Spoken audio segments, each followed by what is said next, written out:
is one among many that makes Mark an exemplary leader for this project. So without further ado, I'd like to introduce Mark, who will then introduce our panelists today. Mark?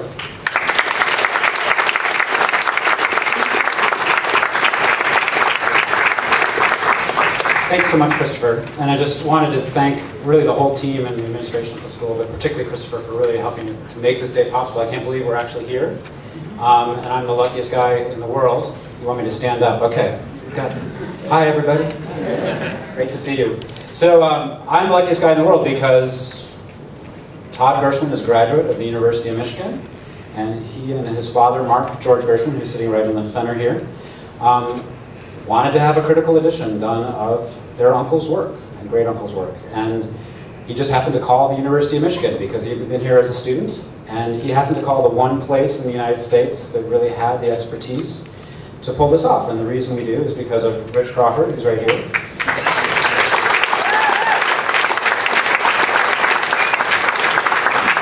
Rich, of course, is my mentor, but a longtime professor here at the university. He happens to just be writing a book on George Gershwin at this very moment. But he is the creator of Music of the United States of America, which is a critical editions project, the most successful in really the history of American publishing, of critical scores of American music. And if you, a critical edition, we have critical editions of Shakespeare, we have critical editions of Cummings, all sorts of poets and musicians, Bach and Beethoven and Mozart have had critical editions. He was the one who really got us going on looking at American composers, and I worked with Rich when I first came to the university as sort of his assistant in this project. And one of my jobs was to try to fulfill a long-time dream, which was to get a work of George Gershwin into the Musa series. And so I would call every morning, Warner Chapel, and hope that someone would answer the phone, and it didn't go very well. Because we were just a university, nobody knew who we were. There's a kind of disconnect between the professional world of commercial publishing and the world of scholarship and critical editing and sort of the world of Beethoven in a sense and the world of Broadway. And the vision of the family was to really see these worlds come together and give George and Ira the kind of scholarly rigor and respect that these scores clearly deserve for their importance within American culture. So it's just a thrill for us to welcome Mark and his family, and Mike Strunsky and Michael Owen, who's representing the Ira side. He's the archivist of the Ira estate, is here.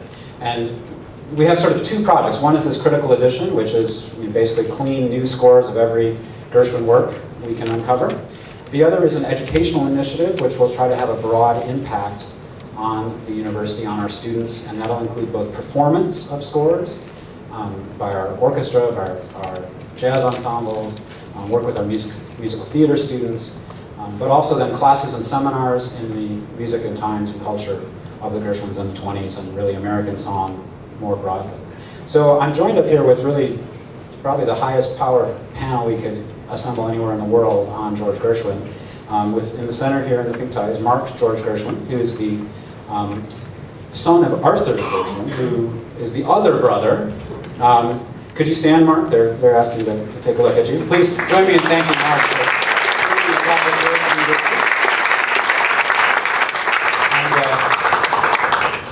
So it's his father was George and Ira's brother.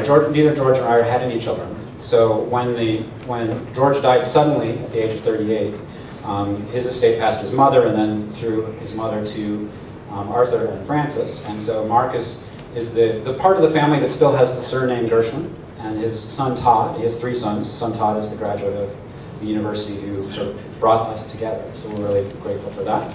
Michael Owen is just to his right. Michael, can you stand up? Michael is the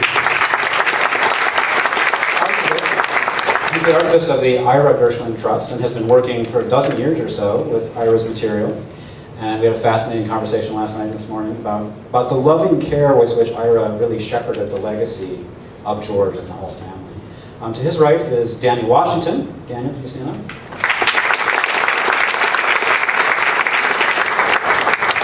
Daniel is famed as a performer of Porgy and Porgy and Bess really throughout the world, but little orchestras called like the Berlin Philharmonic, Simon Rattle, people like that. Daniel has worked with. So he's going to bring some insight from the stage, before the footlight. And let me just start here. This is Laura Schissel.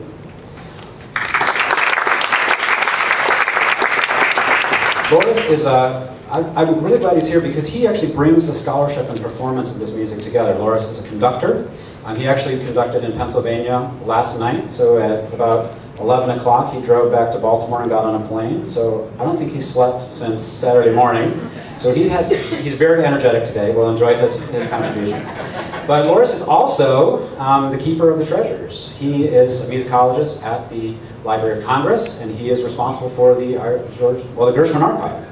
The Gershwin archive, we call it. But it's all of Ira's papers and all of George's papers have now, really over the course of decades, been slowly collected from different members of the family, purchased and brought to the library, and then donated, mainly by Ira, directly to, and he'll tell us a little bit about that, how that works. To my right, we have Wayne Shirley, who is basically...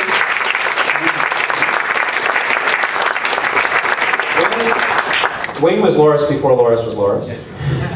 So Wayne, a longtime expert at the Library of Congress, and really was one of the first people I met in the field because he was on the MUSA board and has been sort of a guru of critical editing for forever. And for one of the reasons why he's here is because the Gershwin family approached him a decade ago to edit Porgy and Bess.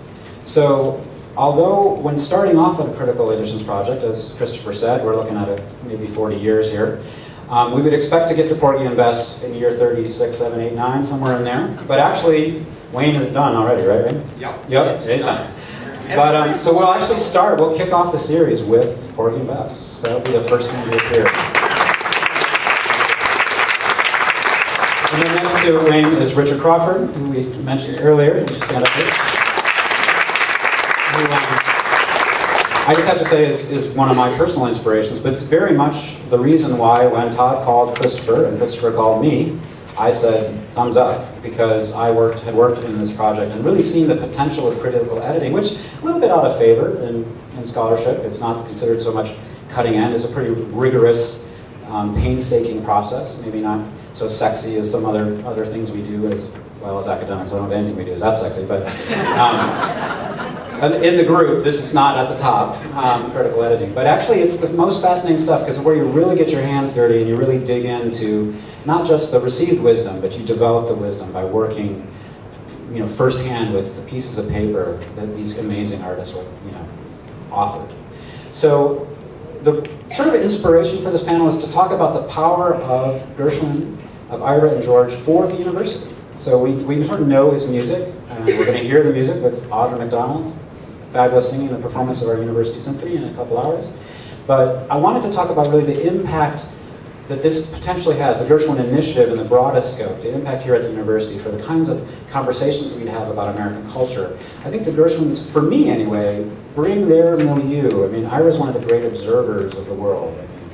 And he brings that awareness of what's going on in the world around him front and center, puts it on stage for us to sort of look at ourselves as a kind of mirror. And that act of putting ourselves in front of ourselves, so putting American culture on the stage for something to contemplate and think about, has really profound implications for a time in our history when there was so much change, the late teens, 20s, between the two world wars. It was an amazing time in American culture. So I've asked each of the panelists to talk to the subject of what they have learned in their own engagement with George and Ira's art, with Gershwin's generally, during their research, during their performance work, during their childhood, in the case of Mark, and just to speak to what we've learned from George and Ira. So why don't we start with you, Mark, if you wouldn't mind.